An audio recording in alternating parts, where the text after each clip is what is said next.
Bingo Blitz rules. If your bingo has ads in it, That's not a bingo. if it doesn't have the coolest tournaments, mini-games, and the most breathtaking design, Nope, not a bingo. if your bingo moment makes you feel so excited that you just want to burst in joy and scream out loud, bingo! Sorry, so you're playing... Bingo Blitz? Now that's a bingo. Go for a world of excitement with Bingo Blitz, the #1 free bingo game. Download Bingo Blitz and play for free. Now that's a bingo. I am such a fan of fall flavors and colors. It's definitely my favorite time of the year. And maybe it's because everyone's winding down from the chaos of summer, but I always get a feeling of resetting, restarting, or refreshing my style and routines around this time of year as well. So if you're in a similar place, or just want to include some extra goodies into your makeup selection, you can spice up your fall routine with Thrive Cosmetics. Whether you prefer a fresh-faced look or are leaning more into an autumn glam moment, Thrive Cosmetics beauty products are certified 100% vegan and cruelty-free. Everything is made with clean, skin-loving ingredients, high-performing and trademark formulas, and uncompromising standards. So it's easy to see why their bestsellers have thousands of 5-star reviews. You've probably seen videos about their Liquid Lash Extensions mascara, and I have to say it's absolutely worth the hype. It doesn't clump or flake throughout the course of the day, and most important to me, the tubing formula allows it to just slide off easily with some water, so I'm no longer looking like a raccoon when I attempt to remove my mascara. Plus, it's not just makeup that's good for you. When you purchase from Thrive, you're supporting a business that does good too. For every product sold, Thrive Cosmetics donates towards 8 major causes, including those impacted by cancer or domestic abuse, and veteran and education organizations. These causes matter to me, and I love knowing that a purchase I was going to make anyway is also helping in some way. So brighten up your fall look with Thrive Cosmetics. It's luxury beauty that gives back. Right now, you can get an exclusive 20% off your first order at thrivecosmetics.com/thrive. That's Thrive Cosmetics, CAUSEMETICS.com/thrive for 20% off your first order. And then my manager asked my agent, was like, hey, ask him about Remington. And he was all, oh yeah, okay, I will. And then she kind of like was like, what? And then she's like, hey, what's going on, to my agent. My agent was like, yeah, we got really bad feedback actually. And I didn't really want to tell him. And she was like, what? And so she gets it out of my agent. She calls me. She's like, hey, I just feel like I need to tell you this. April Baker's my manager, just to put that out there. She's so great. And she called me and she's like, I just need to tell you that we actually got really bad feedback on your audition. And I said, oh my gosh, really? And I was going to the YMCA to go shoot hoops, in the evening. And I stood outside. I remember standing outside the Y, and she was like, yeah, the casting director kind of said that you were flat, that you are not artistic, that you're this superficial, having no depth LA actor. And I was just like, what?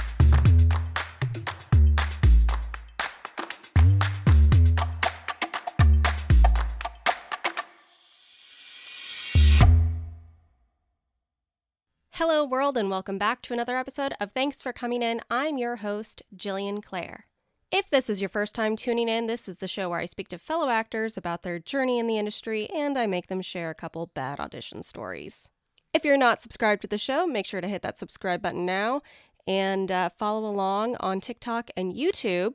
And hey, we're now releasing the full videos from these interviews on YouTube, so head on over, follow us, and watch. What's going on, folks? I know it's been like a month. Sorry about that. I got distracted and busy, as one does. But we're here with another episode, and I'm very excited about this one. For me, life has been pretty crazy, but in a good way. I actually am doing a week right now where I don't do anything, and yet here I am doing this. So I guess I kind of messed that up. But it's been nice to kind of take a step back and reevaluate things, I guess, and just kind of connect with myself more and slow down. I'm a person who likes to do a lot of things and multitask, and, I'm constantly moving. And it's been nice to just be like, hey, I'm gonna just paint my nails and see a movie, which is what I did yesterday. So that was great. I've really enjoyed it. But back to the grind next week. Yeah, that's what's been going on for me this week. Anywhoosical. Let's get into today's episode. Today we have Remington Hoffman. You may remember him from Days of Our Lives. He's in the show Zatima, which, hey, season 3 drops today on BET+, so check that out. We had a great conversation. He's freaking awesome, and I think we're best friends now. So here is my conversation with Remington. And welcome to the show, Remington. Super. Thank you, Jillian. Thank you for having me. I really appreciate it. Of course, I'm very excited to talk to you today. We have some things in common from our work history, but the first thing I always love to ask my guests is a very important question, which is, what made you want to be an actor? Oh, well, I think that I always wanted to be an act. I mean, everyone, I feel like around me growing up, deep down, I think most people wanted to be an actor or be famous in some way. And I think people still feel the same way, like growing up. But I was in band in high school, so I was really interested in drama, but I also played basketball, and I was really committed to basketball. So I wanted to be in a play, and I remember saying senior year in high school to my friend who played the bass, and I played baritone sax in the jazz band, and I was like, "Hey, we should be in the play," And he was like, "I'm not gonna be." I'm not going to be in the play, man. He's like, I'm barely showing up to band practice. like I'm not doing that. And so, I didn't really have anyone around me who was in theater or doing anything like that. But I was always really interested in it. And I loved movies, and I loved kind of more artistic films a lot of my life. Like I was super into focus features. Oh, heck yeah. Yeah. Yeah. When they first came out and they were making like Lost in Translation and Eternal Sunshine of the Spotless Mind. Yeah, So I feel like those movies had a chokehold on our generation. Yeah, 100%. They had a total chokehold on our generation for people who are into that. Yeah. Who are really into that. So I was really fascinated, and I loved movie stars and actors. I kind of admired them from afar. But I went away to college to play college basketball for D3 school in upstate New York, which was great. And that was my life goal, basically, is to play college basketball. Wow. And my dad told me to be in the play or be in theater. Yeah. He told me to take a theater class. And so I auditioned for the play because we had to for the theater class. And then, the director was like, "Hey, I want you to be the lead in the play." And I laughed at him. I was like, "I'm just taking an acting class for fun, whatever, And he talked to my my basketball coach, my acting director talked to my basketball coach. Yeah, and the coach was like, "We can work around the schedule. It seems like the director really wants you to be in the play." And he's like, "You're not going to ever cash a check playing basketball. So, maybe it's a good transition for you." He was like, you're lucky to be on the team. You're going to be riding the bench quite a bit this year." Wow. And, You're like, I'm offended, but okay. No, he was a really great guy. He was being honest. It's true. I was like, like I said, it was my dream to play college basketball, but I'm not a natural basketball player. I worked really hard, and I was undersized for my position, and I was too slow to play a lot of wing positions at that level. So, he was just being honest, and I was honestly just happy to be on the team and to be playing the minutes that I got and everything. And I felt like I'd already accomplished that goal, which was really big for me. And then, and then I was in the play, and we did Fat Pig by Neil LaBute. Oh, yes. Which is a great play, or Neil LaBute. I don't know. Some people pronounce his name differently, but it's like a really good play. It's like, it's like 4 or 5 characters. It's kind of set in modern day. It's not overly theatrical it's not like pretending to be something weird kind of, it just is. And I think I got it, and I just fell in love with it. I just was in love with theater. And then I talked to the director, and he wanted me to go to New York and do summer stock and all that stuff. Wow. And that was and he was like, "You should stay here." He's like, "You should keep doing plays." He's all, "You should go to New York in the summer and do summer stock. And then you should kind of move to New York City and try to do Broadway and things like that." And I felt like I didn't have the chops for that, to be honest. I felt like I couldn't sing and dance, well enough to do that. So then I moved to LA after that, pretty much. yeah, and then I pursued a career in acting since then. That's wild. I mean, props to your faculty members who you worked with for being so,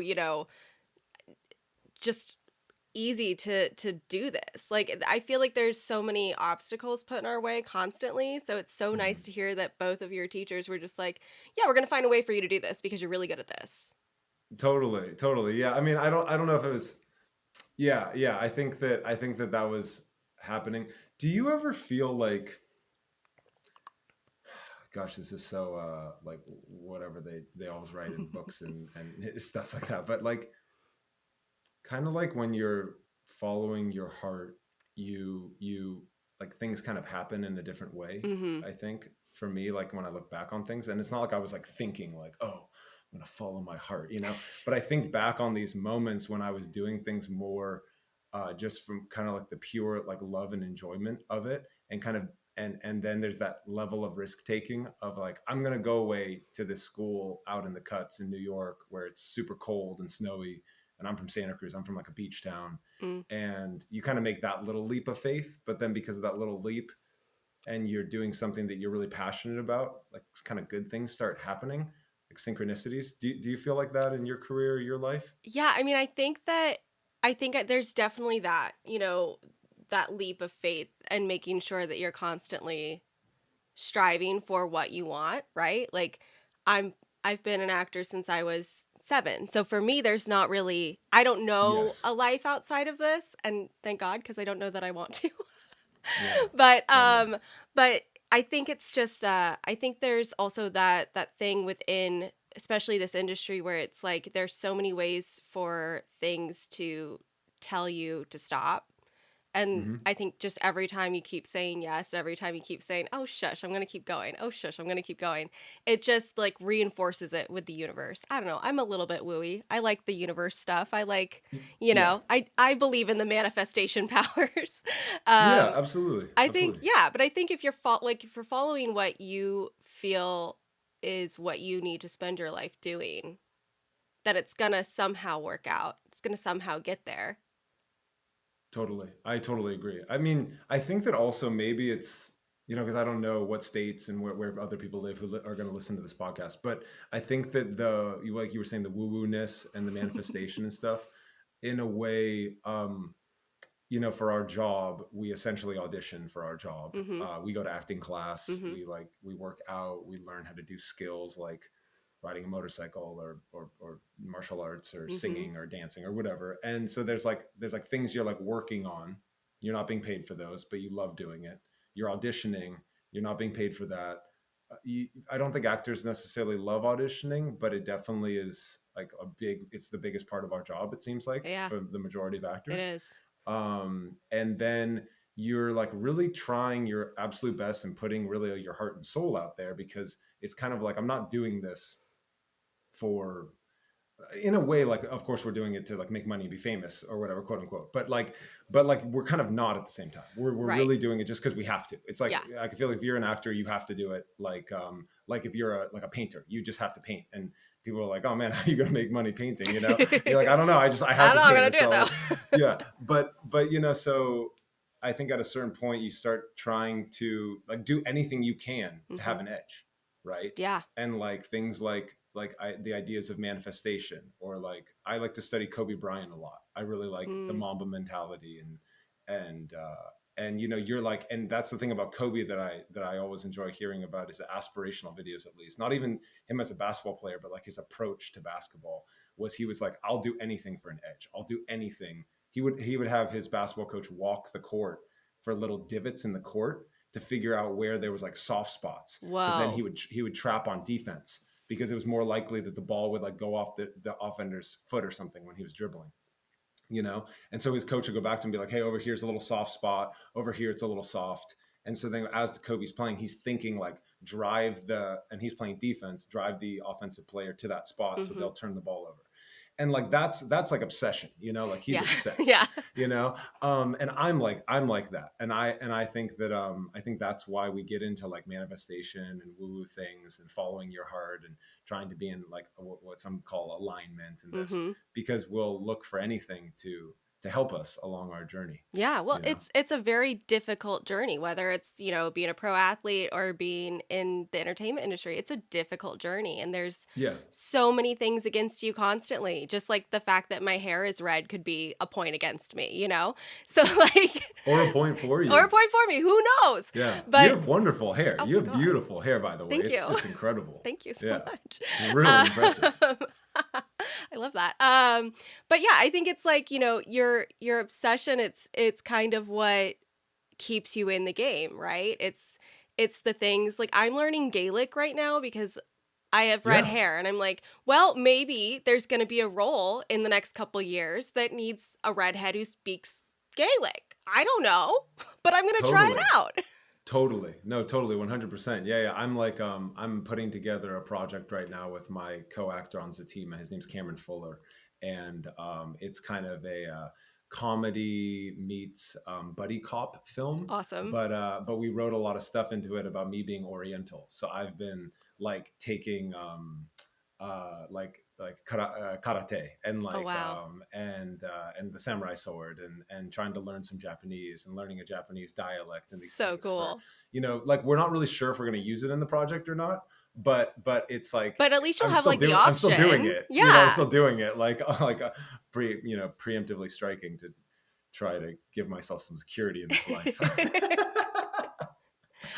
I love that. I mean, I think as artists and as actors specifically, it's important to, be a learner and want to learn. And that's kind of I've always been that way. I'm a book nerd. I'm in school constantly just because Yeah. like I like learning. And so I think that translates as being an artist because we get to do all these fun things and learn new things to portray these people that we fall in love with.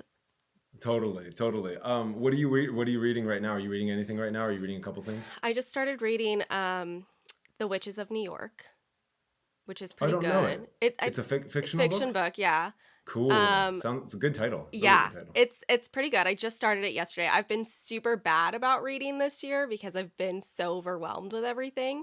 But That's good. yeah, but I just started that and I really like it. I also desperately need to find the A Discovery of Witches trilogy because I just watched that TV series and it is so darn good. I loved it. Mhm. Obviously I'm in fall mode with all of the witchy stuff. Yeah. So Witches trilogy, what streamer is that on? A Discovery Witches, it's on Netflix now. I think it was like an AMC show originally or something, but it's on Cool. Netflix, and it was so damn good. So good. Cool. Loved it. Cool. Oh, nice. Okay, cool. Nice. But back to Good you. recommendation. Back to you. So you moved to LA. You Mhm. start your journey here. You've done like so many cool TV shows over the years: Agents of S.H.I.E.L.D, Westworld, Criminal Minds. I could, say all of them, but we'd be here for hours.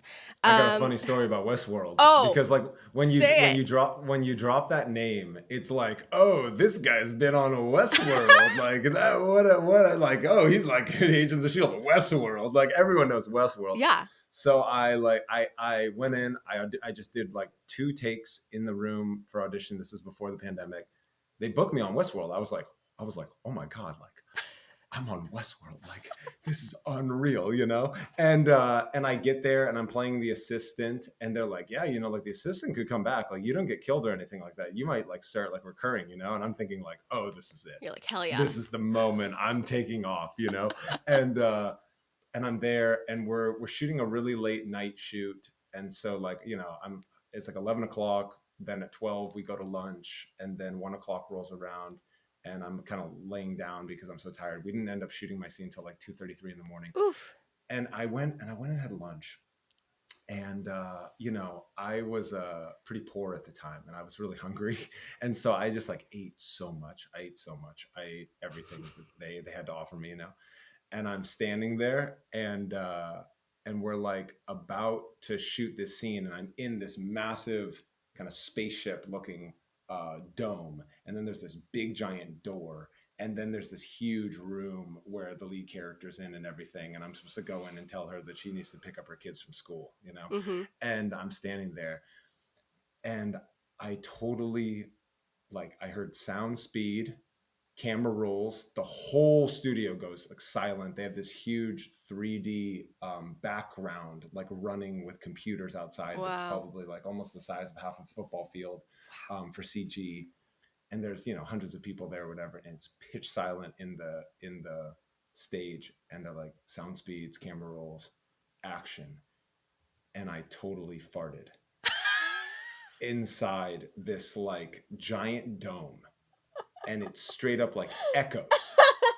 And I see people, because I had this huge meal and I didn't mean to. I took a step forward because I was all super method too. I was all trying to be method or whatever, like walking around and doing some weird character stuff. Step forward, fart, echoes. I see people in Video Village, I kind of grab their headsets. They're like, what was? And they're like, I see them kind of like moving their heads around like this, and I look over at the sound guy and he looks at me and goes, and I just like was like, and I walked in and I like opened the door and delivered my lines. No one broke, no one laughed. Everyone was so tired, no one cared. But it was like hundreds of people in this giant soundstage on Westworld heard it. It echoed. It echoed inside of the giant dome. Yeah. So that's an incredible really story. I'm obsessed. Actors are humans too. Things happen. What are you gonna do? I remember just thinking like, this is Westworld, man. Like, what are you doing? Like, it's like the biggest show on television, HBO Max. Just like, just totally farting in front of everyone. At least you're memorable, right? Like everyone's gonna remember that. Yeah, I think they were probably talking about it afterwards. After I left, I'm sure all the crew was talking about it.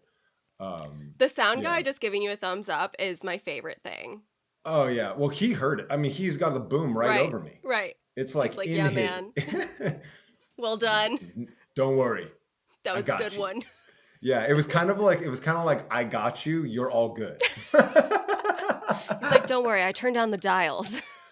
Yeah, totally. Oh my God. But and then like a really good story about that too though is that when they edited it, I was out of focus. Oh, so wow. My character never returned. It was my moment of like, I'm going to be on Westworld, and I saw the take, and I walk in and you hear me talking and I'm out of focus because they had the main character and she's so in thought that she can't really hear me. So I'm almost like a blurred person in her life. And I think that every actor goes through that. And I noticed that in movies and television shows where you're like, they shoot Joaquin Phoenix instead of the doctor, like the entire scene. And the doctor has this massive monologue. Yeah.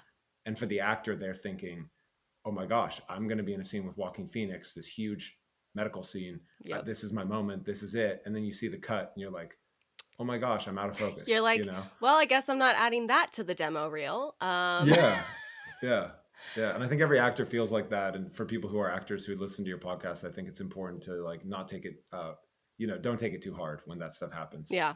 Because it's like you're there. You're on Westworld or whatever show it is or whatever movie with Joaquin Phoenix, and that's just kind of part of it, I think. Yeah, and it's all. I mean, it's again, like you said, it's nothing to do with you or your performance or how you showed up and how you prepared. It's all to do with what the director is seeing in their heads for how they want something to play out.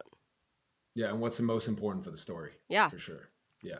Because I understand why I was out of focus in Westworld. Totally makes sense. To the story, I was like, oh, this makes perfect sense. I wouldn't put me out of focus.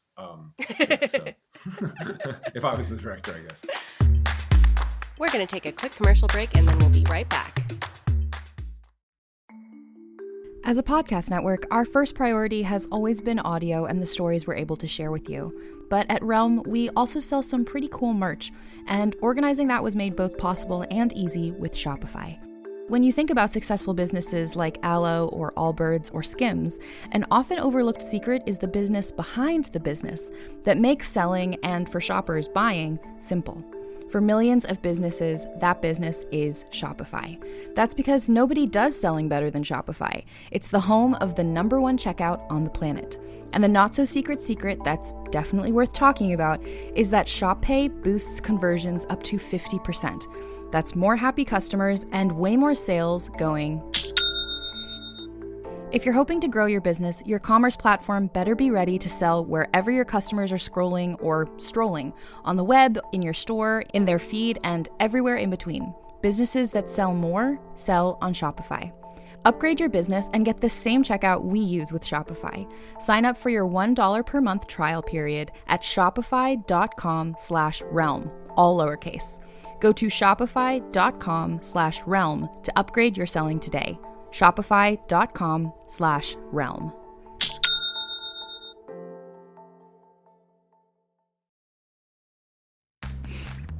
What is that smell?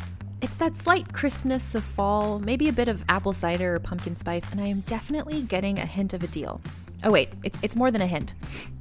Yeah, these are the best deals, and not just this season, but all year long. In all seriousness, the smartest shoppers know that you get the brands you love with the most savings and cash back with Rakuten, and I know I'm certainly interested in sniffing out those deals. Start getting cash back at your favorite stores like Urban Outfitters, Petco, even Expedia if you're looking to get some travel in before the end of the year. And getting cash back doesn't mean you have to miss out on sales because those can be stacked right on top. It's easy to use and based on a simple idea. Stores pay Rakuten for sending them shoppers, and Rakuten shares the money with you as cashback through PayPal or check. Smells like a perfect deal to me. Download the free Rakuten app and never miss a deal. Or go to Rakuten.com to start getting the most bang for your buck. That's Rakuten.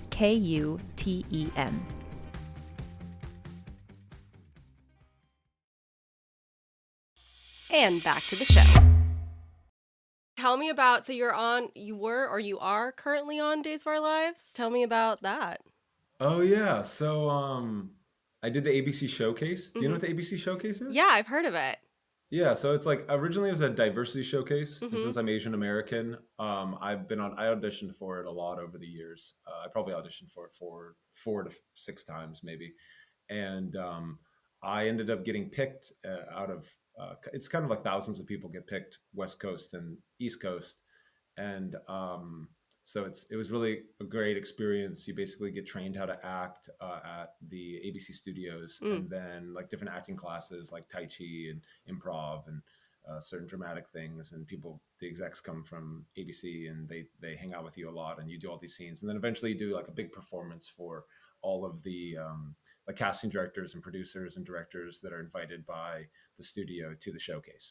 And so during that, I auditioned for Days of Our Lives, and I think it was helpful because I was acting a lot. I was like going out to ABC every day and doing, acting in front of studio execs kind of, and then they become like normal people, and then it's not so scary.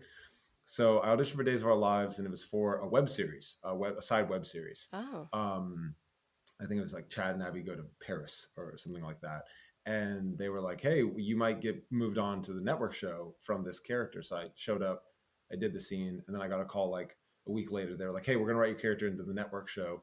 So then I was on the show, and I would do like 7 to 12 episodes a year for maybe like 2 years. Just coming in kind of like being part of Demera Enterprises, which is kind of this legacy family in the show. And I would hire and fire people for Demera Enterprises. And I was Mr. Shin's like newest like member of the board, his son, who's member of the board. And then they ended up writing my character a massive storyline basically, and added my character and gave me a sister. And I was on the show for about a year and a half. I did about 100 episodes. And then, there was kind of basically like a change in everything, change in story, change in actors, change in budget. And so my character was killed off along with a lot of other characters and crew people too, which was tough for everyone, I think. Yikes.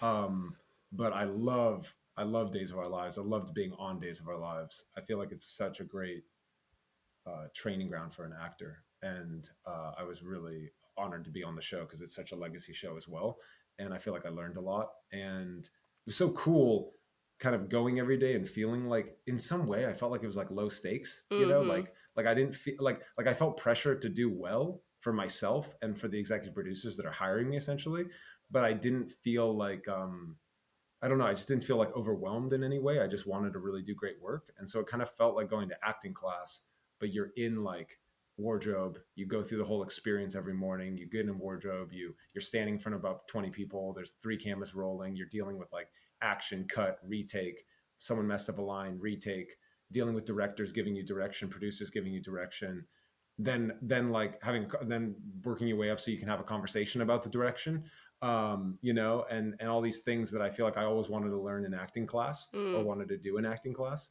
And I got to do that on Days of Our Lives, as well as like, have good scenes that I got to add to my reel, and I got to submit for the daytime Emmys and everything. And then, yeah, so my character died.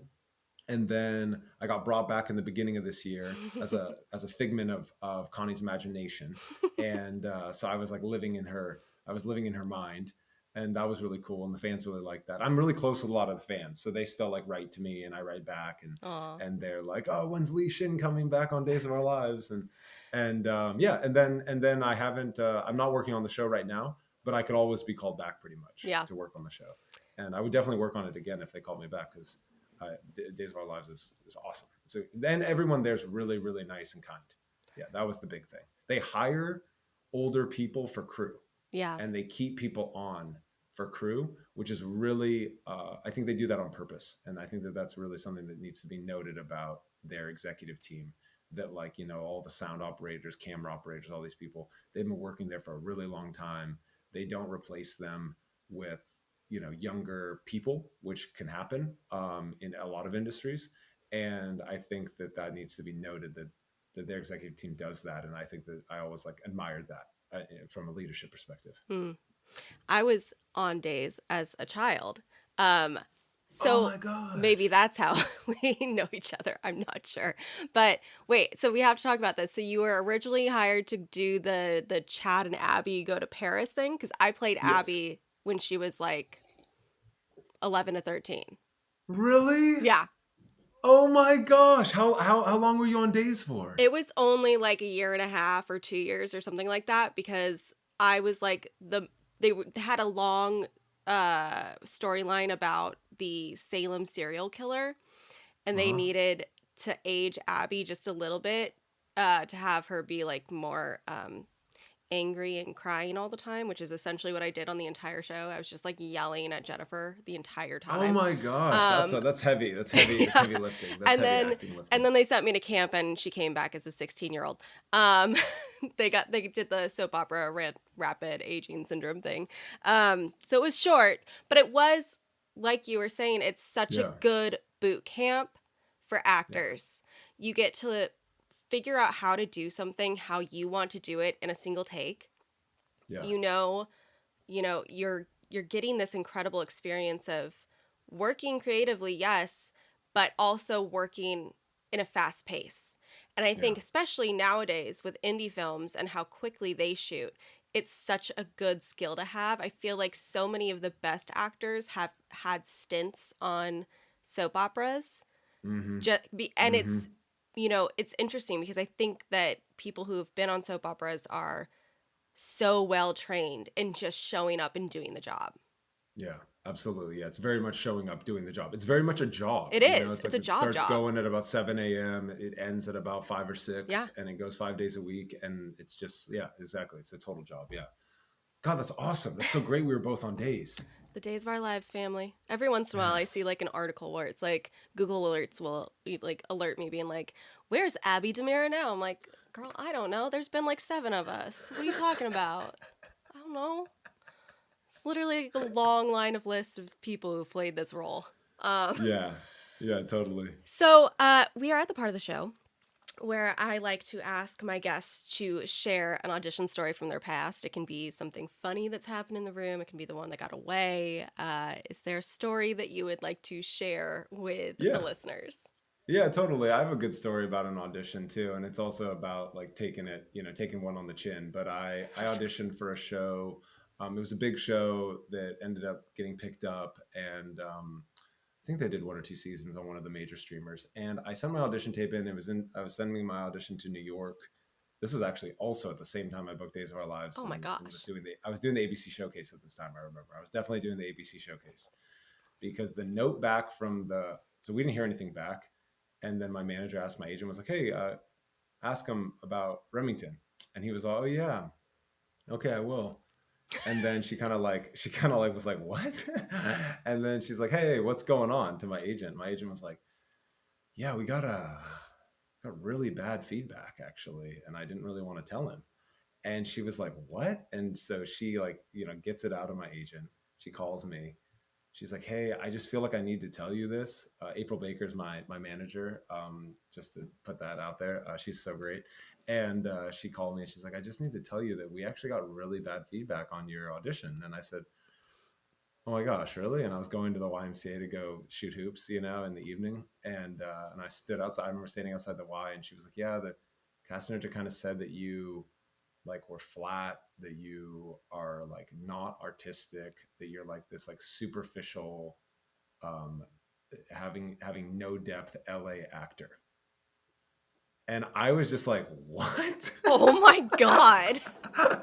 And also, just to say, it was written really melodramatically, like the script. And I totally played against it as a choice. Like, it wasn't like, I wasn't making fun of their project or anything. I didn't send in something also that was like, inappropriate, I don't think, or like offensive in any way. It was just kind of like, I played it like the stakes were different than like, they were kind of written in a way. And I just made a choice, and I thought it was more fun and more funny. And I figured if they didn't like it, they'd be like, oh, you're in the wrong tone for the show, you know? But also there was parts of the show that were very funny, and it was like it said it was a dark comedy. And so I was basically trying to make, some jokes, I guess, that obviously didn't land with that casting director.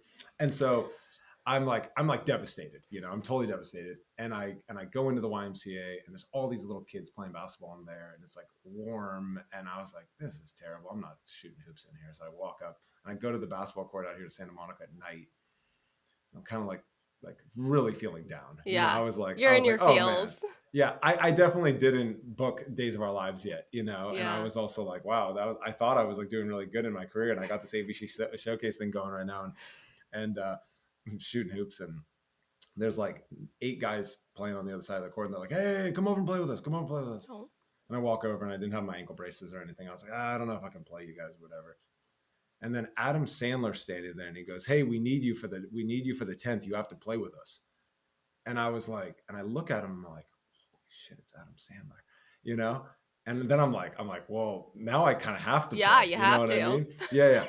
So like, I'm like, all right, what's up? And then but I was also kind of still in a bad mood, and I didn't want to be like, oh my gosh, you're Adam Sandler. Like, you're one of my idols, Mm-hmm. So I just like walked up to him, and I was like, hey, what's up? I'm Rem. And he's like, yeah, Adam, and I like shook his hand or whatever.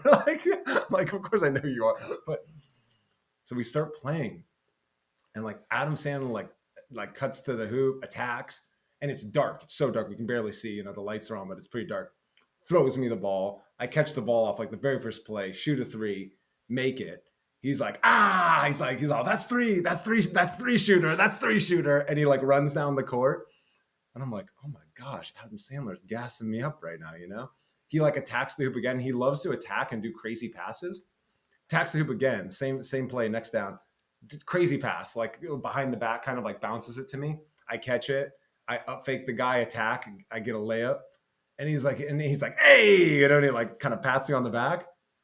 And then like we're playing, and I'm just like playing lights out. I probably hit like, we played 11 or whatever. I made like 6 or 7 of the points, so I made like over half our point. We play all ones. But I'll never forget.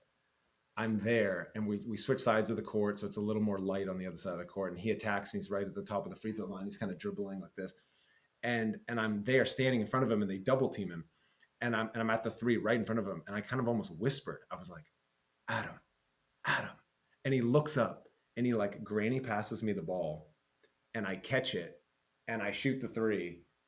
And I'm watching it, and I see that he's not facing the hoop. He's looking at me because he granny passed at me like this. And it goes in, and my teammates are like, nice shot. And he goes, yeah, baby. And he like pats me on the chest like this. And he's like laughing and patting me on the chest after I made this shot that he had passed the ball to me. And I was just like, this is crazy. Yeah. And I almost like, honestly, I'm an emotional person. I try to be emotional in my work, but sometimes I get like blocked up, but I'm very emotional in real life. And so I almost like started crying, honestly, because I wanted to like tell him and be like, after we were done, and he was like, he always says something kind of nice. He's always like, all right, see y'all in the next one. And then he just leaves like all of a sudden, And I was like, man, I almost wanted to just be like, like, hey man, I just, how you treated me out here and this experience for me like meant so much to me. And, because of what had happened right before, like literally I had this New York casting director being like, you're terrible. You're like really terrible. And not only that, but you're kind of like superficial and not a deep person. Um, and then I have Adam Sandler literally like saying I'm doing a great job and patting me on Oh, my chest like an hour later. So that's one of my like Hollywood experiences that yeah, I feel really grateful that happened, but it was like crazy. That was that crazy. is so wild. But also like such a funny person to run into after having that feedback, because there's so many people who just do not get like Adam Sandler's comedy. They Yeah. don't understand him. I've seen so many comments over the years of people being like, "This, he's stupid." Like people don't get him. And to be able Yeah. then to see him specifically, just somebody who's always been, you know, people either love him or they hate him. Like there is no Yeah. in between. And so I think it's interesting that like the universe sent you that specific person that night as kind of a reminder, like, hey, by the way, a lot of people don't think that Adam Sandler's funny, but he has a whole ass career and he's here with you tonight. So Totally. you're No, totally. good. And also, yeah, also like just to add on to, like the show that I'm promoting, Zatima season 3 coming out on BET Plus October Hey, 3rd. hey, hey. But like Tyler Perry and Adam Sandler are very similar in a lot of ways. Mm-hmm. They employ people, they hire their friends. Adam Sandler's notorious for consistently hiring his friends all of his career. Mm-hmm. And like if you understand our industry to have power and to be like, I'm going to hire you and I'm going to get you paid so you can have your health insurance for your kids. And so you can like pay into your pension so you can send your kids to college, to his comedian friends, and like Mr. Perry with Tyler Perry Studios Yeah. and hiring convicted felons, people with three convicted felonies, like, 30% of the workforce on the studio is a convicted felon. Mm. Um, and like supporting the community, paying for people's mortgages who live around Tyler Perry Studios because of the gentrification that's happening around his studios. All of the financial, help that he gives to people. And if you work on Tyler Perry Studios, you're going to hear stories about him helping people. Literally, people just being like, "Oh yeah," and I just had my third baby, and I found a envelope of cash in my, next to my office. Wow. Whatever, like little things like he does, that's just known, and he's very philanthropic in that way, I think. And Adam Sandler's the same way. Yeah. And so yeah, I think that like being around those individuals, when you get closer to the industry and you realize what's actually happening, is you're like, oh, these people are good people Mm-hmm. that have power and influence and can help people monetarily. And that's something that I feel like people should understand and know about more, as opposed to being like, oh, he's too silly in his films, because there's this whole other thing of like humanity happening, I think, Yeah. that's really beautiful and that I like to see, and that's like very inspiring for me. Yeah. And I also just love the fact that Adam Sandler shows up to red carpets and like his like jeans and like Crocs and stuff. Like I just think that is such a badass move. He's like, "Yeah, I'm here. What do you need? What do you want?" I love it. Totally. I think he drives this Chrysler, because I've seen him at the court since then and stuff. This is the court that he kind of plays at and stuff in Santa Monica when he's home. But yeah, his Chrysler, I think, is like I think he's just had that forever. I think he's Bless. had that from like kind of late 90s, early 2000s or something. I love that so much. I heard Joe Rogan said that Christian Bale drives like a 2009 Toyota Tacoma. Look, when you find a good I car, love that. you don't need a new I one. love that. I love that. I think that's so cool. Well, you brought up Zatima. Do you want to talk to us a little bit about it? What's the show? Yeah. Tell us about who you play.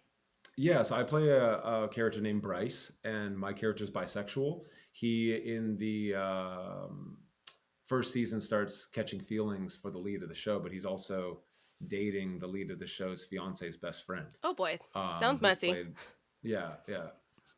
Who's played by Nzinga, and her name's Angela in the show, the character Angela. So Bryce and Angela are kind of a romantic pair that separates and tries to get back together and separates, and there's a lot of drama around that. And Bryce has a lot of confusion about his own sexuality and confusion about how to make friends. I'm the only character in the show that isn't Black or comes from Black culture. So that's really great that my character wants to be involved in this new cultural experience with people that he really cares about and wants to be friends with.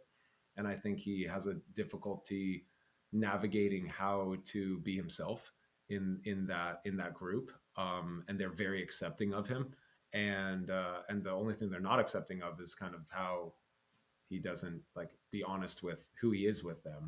And but I don't think he's really honest with himself either. So I really enjoy playing the character. It's really dynamic. And the show's shot very similar to a soap opera. We shoot like one take. So a lot of times we don't do rehearsals. We shoot the whole season in 2 working weeks with a week of prep before. So we do the whole season in 3 weeks.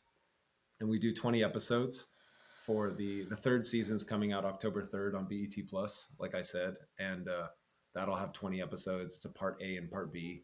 They'll release 10 episodes, then 10 episodes later, maybe this year, early next year. And then that's the third season that's coming out. So we've already done 1 season. We've done 2 seasons on BET Plus, and then the third season's coming out at the beginning of this month. That is bonkers. I can't believe you do 20 episodes in 2 weeks. Yeah, it's really, really fast. And it's shot I'd say it's shot like a soap opera, but I like the look of it because it's shot on location. Like it's on the studio lot, but we're not shooting on a soundstage. So we're like shooting inside of the houses that Mr. Perry built on the lot and everything. And we shoot with different cameras. So, and it's very dramatic. It's a very dramatic show and it's a very funny show. So it's like kind of it's definitely a dark comedy. Because the dramatic tones are extremely dramatic, but there's an immense amount of comedy like throughout the show and improv and stuff. So love that. It's really everyone. The audience loves it. The audience really loves it. It has like a hardcore fan base. So hell yeah, we're really happy about that. Yeah. Everyone get your BET Plus subscription right now. Yeah. Get prepped. Well, before we go, I noticed that you have delved into directing and producing a little bit. I just wanted to talk to you a little bit about that, how you've found your voice there, what you're working on, anything you want to plug. Totally. Yeah. No, I mean, I guess the project that I'm working on right now is a project I said with Cameron Fuller from Zatima. And like I said, it's a buddy cop comedy, essentially. About an Asian American man and an African American man and their kind of cultural similarities and differences and wanting to assimilate with each other and their past with each other. And then they go on missions to save the world, essentially. So that's going to be really cool. I'm not going to be directing that. I'm just producing it and going to be acting in it. And then I did my first short film by myself as a director, and I was also the camera operator / DP. I shot it, like I had the camera on my back, and I didn't have any assistants or anything like that, except for we hired a sound person. And we did a short film called A Walk in West LA that went to film festivals, and that was great during the pandemic. And then I recently directed it's kind of a proof of concept, low budget spec pilot. Awesome. So it's a pilot. And I directed that, and I also shot that. I hold the camera and shoot it and everything, and so we did that, and we're kind of shopping that around right now, and trying to see if anyone is interested in buying that or making it or changing it or giving us more money to shoot more episodes and things like that.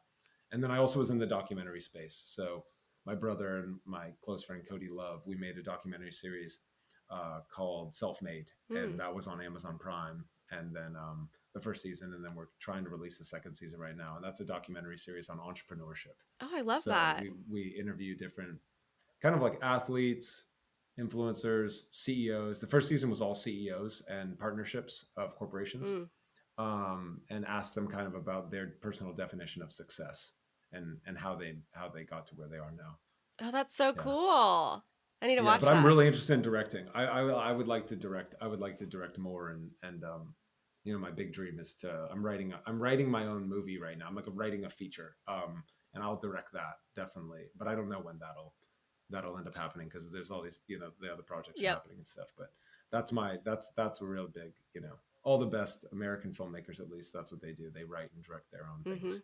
And so then you can have a voice too. Yeah. Which is really cool. I've only directed things. I've never written and directed something. And I always end up rewriting a lot of stuff with the writer. So that'll be a really great experience to be able to do both of those things in the future. Oh, that's awesome. I can't wait. Yeah, thanks. I love it. Are you working on anything right now? Oh, God. Yes. Or like too many things to talk about? Too many things. I looked at my whiteboard that's sitting over there. Yeah, I don't know. I went to my physical yesterday and my doctor was like, the reason you're so tired is because you're doing too much. So why don't you calm down a little bit? And I was like, Oh. I don't know how to do that. So we'll see. But yeah, I have a couple things that I've written that, trying to see when we can shoot them and all that fun stuff. And I'm helping some other friends produce a feature. And so, it's always something, right? I love it though. Beautiful. Nice. That's beautiful. Yeah. Yeah. No, it's funny. Your doctor said that you're physical. That's hilarious. Yeah. She was like, I was like, I'm really tired all the time. And she's like, Jillian, what do you do during the day? And I was like, well, I have work and then I'm getting my master's right now and I'm on the SAG board and I do this and that and then I'm writing and then I was like listing everything and she goes, yeah, you need to like put something aside. She was like, you need to calm down. And I was like, I don't know how to do that. Like I don't know. I think when you it all goes back to what we were talking about at the very beginning. When you love something, it's like you're so obsessed with all of it that it's hard to stop. Yeah. Yeah, it's definitely obsessive. And there's also the push of like, I got to make it happen and I don't know how long this will last. Exactly. And I got to make something happen. And yeah. So it's a kind of a mix of that, like kind of positive motivation mixed with just feeling like, oh, I love this so much. I want to do it more. Yeah. Yeah. I think next week I'm just going to like not do anything. Yeah, you should. Yeah. I actually have been trying to do that. I've been trying to not do things, but I'm not good at it either. I have too much anxiety. I have too much anxiety to not do stuff. I'm so there. I'm like, I need to like figure out how to just like chill. Yeah. We'll see how it goes. Yeah. We can both practice. Yeah, we can practice together. Yeah.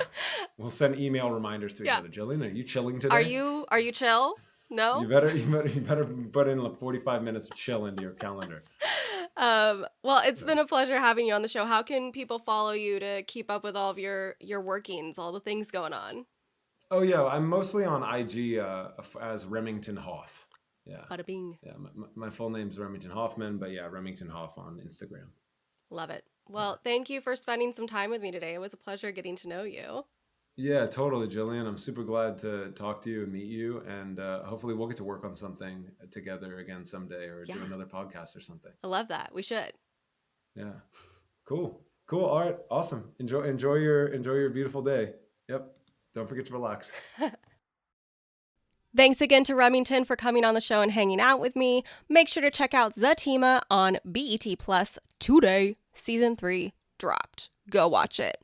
Tune in 2 weeks from now for my conversation with an actor who I've actually directed in 2 films and who is now all grown up. We have a really cool conversation about what it's like to grow up as a young performer and then make that transition into being an adult actor. And as always, thanks for coming in.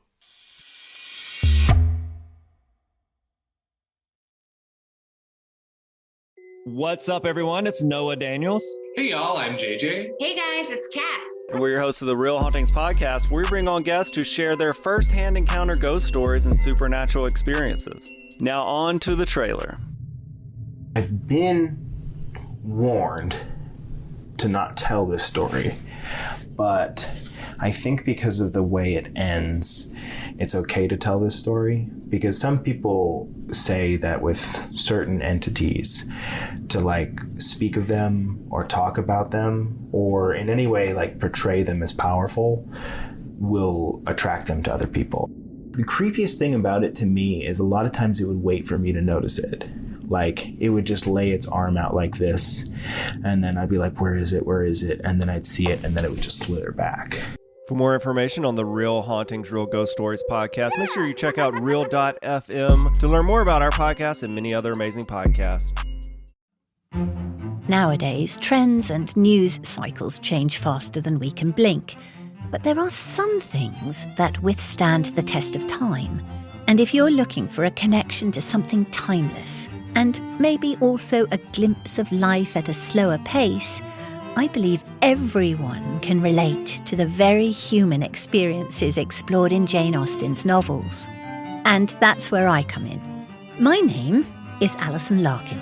I'm a writer, comedian, and narrator and host of the Jane Austen podcast with Alison Larkin.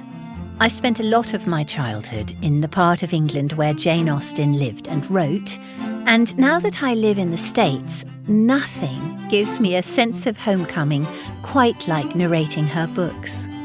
On this show, you'll listen to award-winning narration. I'll give myself a pat on the back for that.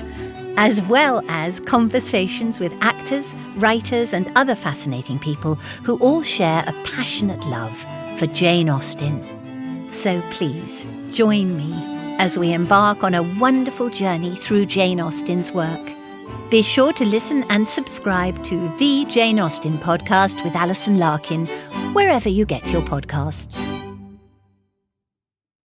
I'm Jim Trinka, host of the Best Games Ever podcast. Have you ever wondered, what's the best video game where you get to fight a bear? And what's the best game set after Peter Gabriel left Genesis but before Phil Collins had a successful solo career? And what's the best game that doesn't get good until you reach New Game Plus, ensuring that nobody with a job will actually get to play it? If you haven't, that just means you're a normal person, but that's the sort of thing we like to bicker about on the Best Games Ever podcast, the panel show where we like to find the best game within a very specific and frankly quite useless category that I've made up to cause arguments. We get celebrity guests sometimes, like Mike Channel from Outside Xbox, he's popular, and Simon Miller, he's a professional wrestler, and Ian Higton from Eurogamer, probably haven't heard of him, and that's about it really, but it's good. You should listen to it every Friday on Apple Podcasts, Spotify, and wherever else you get your podcasts. Oh, what's the best game where you get to eat pie? What's the best game where you play a dead guy?